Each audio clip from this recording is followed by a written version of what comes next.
Hello guys, welcome back to my channel.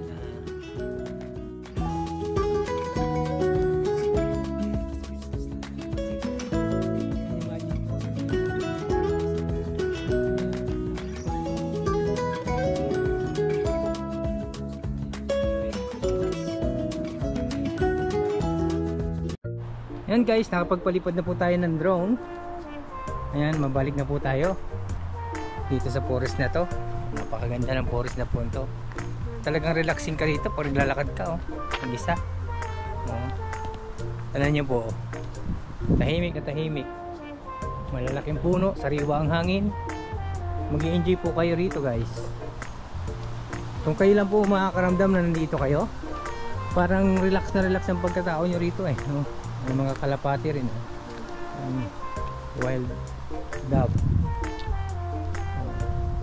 Talagang mag-relax ito. Mga bahay naman po itong gilid dito, kaya hindi po nakakatakot maglakad, kasi po pwede kayong kumatok dyan sa kapitbahay kung ano mga emergency ganun lang po kasimple yung buhay dito sa Torbay, Turkey.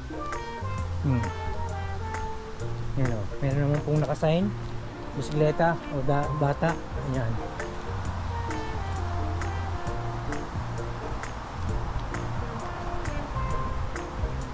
mga sirang bakod na, oh. Nag-exercise ko lang yung paa ko po guys, kasi medyo nagka-cramp. Mahaba nga po yung aking minamaneho, minadrive. Ayan, tingnan nyo po, ang lalaki ng puno. Tapos kung napapansin nyo po, may mga ginagawa silang mga walang kalapat ng mga ibon, no? Bahay ibon ginagawa pa rin. Ganun katamad ng mga ibon dito. Kailangan pong lagyan ng mga bahay, oh. Kinakabitan nila ng bahay.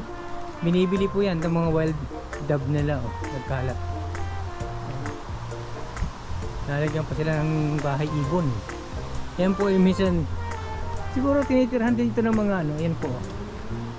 Tinitirahan po rin ito ng mga squirrel. Ayan. Oh. Spoiled na spoiled po ang mga ibon dito, Isipin nyo po, gagawin pa sila ng bahay.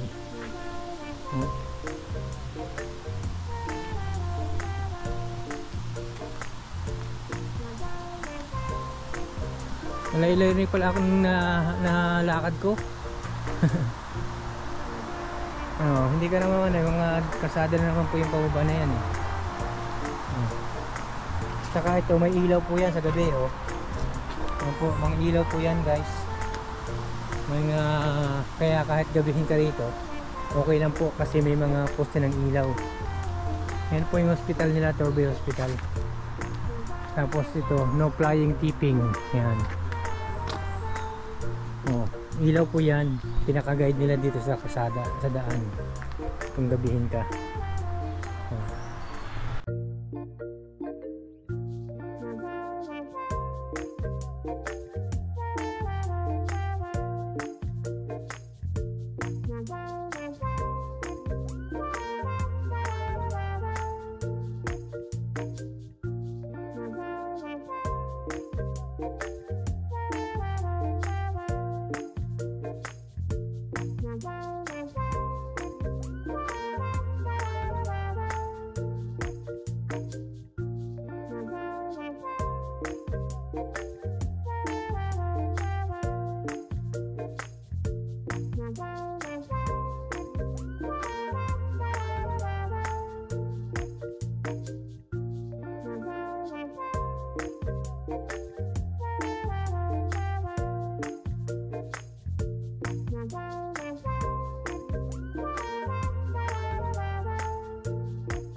Bye.